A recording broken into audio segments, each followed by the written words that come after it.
The name of this show Shows how little you know politics. today is a story about a cat. A story about a cat. Let's go ahead and get into it. There was a cat. Um, my daughter really wanted a cat, and I didn't want to spend much money on it.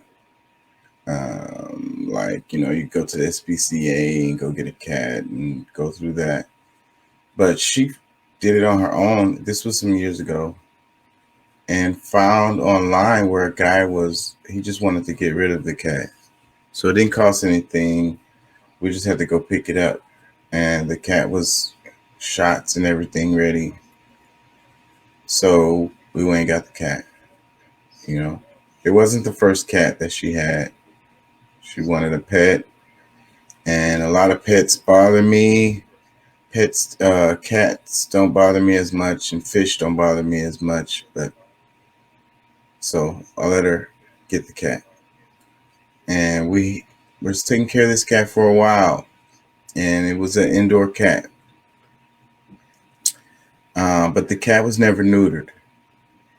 So as the cat got older, the cat started to really want to go outside. If you've ever had a cat before that wasn't neutered, you know what I'm talking about. It really starts whining and crying and pretty much making all of us miserable, you know.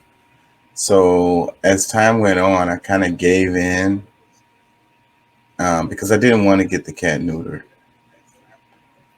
So I gave in and I let the cat go outside. And so the cat would go outside and hang out for a while, and then it would come back. It would come back to the door, and we let him back in. They be in the house for a while. Eat, drink, sleep, chill, hang out with us, and then it would want to go back outside again. And it kind of went like that for a while. That's kind of how it went for a while. And time went on. And one day the cat got sick, really horribly sick. Wouldn't eat. It was like making that sound like it had like a hairball in its throat, and just terribly, horribly sick. It's really sweaty, wet with sweat. And this went on for a couple of days. And, you know, the cat died. Crawled under the bed, and it died under the bed. And I ain't gonna lie, I think I took it harder than my daughter did, or maybe she kept it in, and I couldn't really just tell. Um, because we lost cats before, and she was distraught. I remember the cat we had before used to get lost, and we used to have to go look for the cat, and she would be crying and stuff. And I don't remember what happened to that cat, but I know something happened to that cat, and she was distraught. I think that cat got lost, and we never found him again, and she was distraught about it. But this cat, it seems like she kind of took it well. Me, I was all messed up. I was all messed up about this cat. I was torn up about this cat. Like, what happened to this cat? How did it get sick? What happened? And I was thinking somebody poisoned the cat, you know. And I really do think that to this day, I think that's what happened. But I don't think it was like a intentional type of poisoning. I think it was just the place that we live in had something out, like poisons out by the fences and stuff, like for rats and for cats, probably. And the cat got into it, and I think that's what got it. So, but the reason why I'm telling this story is because, like, the cat didn't have like a long life, It didn't have a long fulfill. And we saw some kittens. I'm pretty sure the cat made some kittens because there's some cat little afterwards. It was a brew of kittens that looked like them. They were wild though, and they looked just like the cat. I think that the cat it was a male cat. I think he made some kittens, at least one set, and so the cat didn't live like a long life. It was fairly short because the cat was a kitten when we got him, and we had him for a while, a couple years, I would say, something like that. And so the cat didn't live like a really long life, but I don't like the idea of animals in cages, and I don't like the idea of neutering them either. So it brings up the idea of the quality of life. Um, do you want to live a long life, but be neutered and in a cage the whole time? Or would you prefer to live, a more free life that's a bit more dangerous and can lead to a shorter one where it won't be as long? You know, that's a question. Um, where I stand on that is I feel like the cat had a good life. The cat had a good life during the time it was here. It got to go and come as it pleased. It had a family that cared for it. It got to go out and make a family of its own. You know, it it wasn't neutered. It lived a free life. So when you think about humans, compare humans to this kind of scenario where, like, we live in our homes and we live this life that has been decided for us, if you will. And then, when they think about the Aboriginal peoples or like early ancestor humans, and they're like, they were out there in the wild and they could have got ate by a lion, a tiger, a bear, an anaconda, or something, you know, died of exposure, or lightning strike, a boulder off a mountain, fallen in a hole, countless things. But I think about how free these people were. Like, maybe they didn't live as long as we do. But I think they lived a more fulfilling and more free life, you know. I think about pets all the time, and th- how people lock their dogs up in cages, and they're in the cage all day while they're at work, and then they come home and let them out and they walk them or whatever. And I wonder how it would feel if you were for a human to be in that kind of scenario. You know, how fulfilling of a life would they have? You know, um, I think freedom comes with a price. There's a price for freedom. It's not free, you know, and there's risk. There's risk involved in it. You know, what do they say? The person who values security over liberty deserves neither. I don't know. That quote always comes back to my mind because when people think about freedom, they're like, "Oh, I have my weapon. I'm free to pack my gun or whatever." Uh, but when I think about freedom, I think about how you actually live your life. You know, having a weapon maybe is involved in it, but that's a small part. You know, actually being able to move around.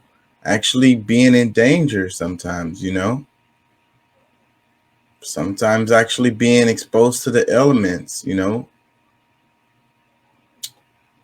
I think that in a lot of our present modern day societies, it's a lot of times it's like a prison, and it's an invisible one. It's an open air prison, one that we can't see, one that we don't really understand.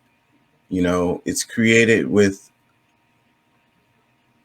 the culture, with the state, with the pressures that are put on you for things that you're supposed to do. But we give up our freedoms for our comforts, right? For our safeties.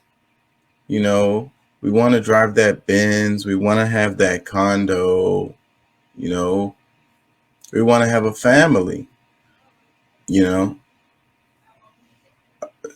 know, we want to make money, right? We want to stunt on our neighbors, But I think that we don't spend much time thinking about what we give up to be able to have those things. Now, the part about having a family, I think that's important. I think that's a part of freedom right there, but that's still a choice that you make instead of it being forced upon you, because maybe you don't want to have a wife or a husband. Maybe you don't want to have children, that's a choice for you to make. And if you're actually free, then you can make that choice, without pressures of the system forcing you otherwise. Because I think about it a lot. I used to read spy novels, spy versus spy type stuff all the time when I was younger.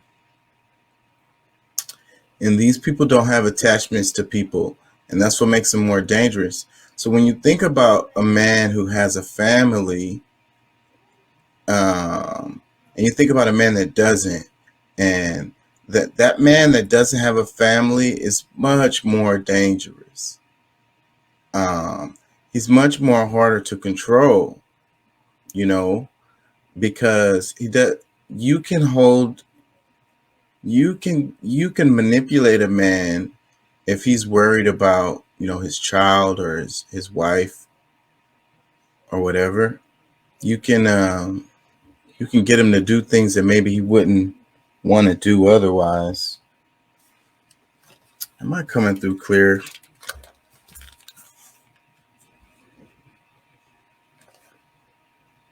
Okay. Nobody here, so I have to double check. You can control that man because he has a family. So try to understand what I'm saying here. The cat had a short life, but it had a free life, It had adventurous life. It got to make some kittens. It got to go and come as it pleased. It lived inside and outside. Mostly lived inside, but it got to go outside as much whenever it wanted to. But having that freedom to go outside is what led to its early death. It's a sad story. It's something I think about all the time. I still haven't gotten another cat or any other kind of pet since then, because I kind of messed me up a bit.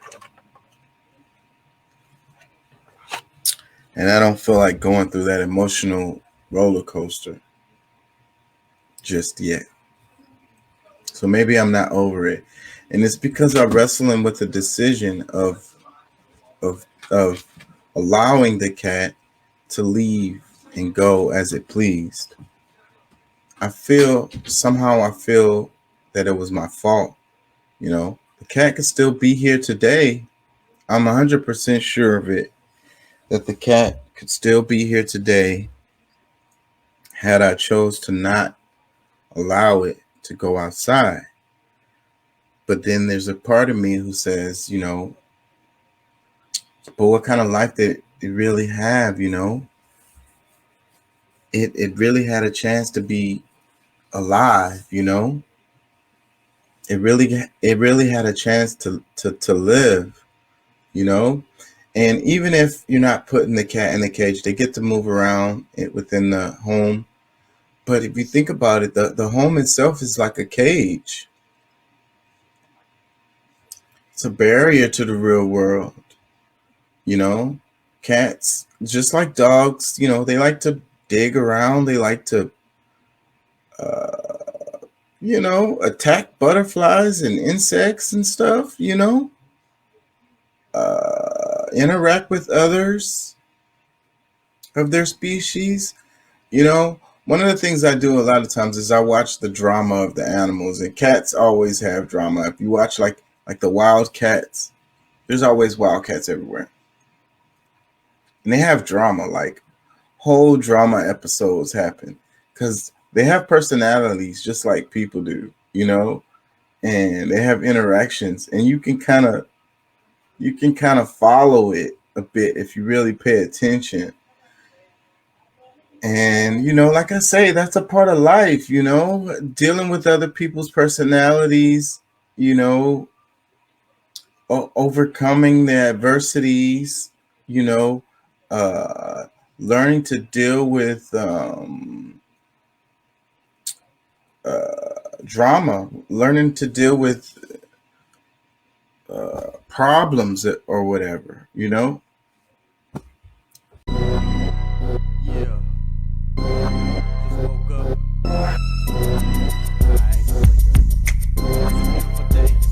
I ain't feeling your side.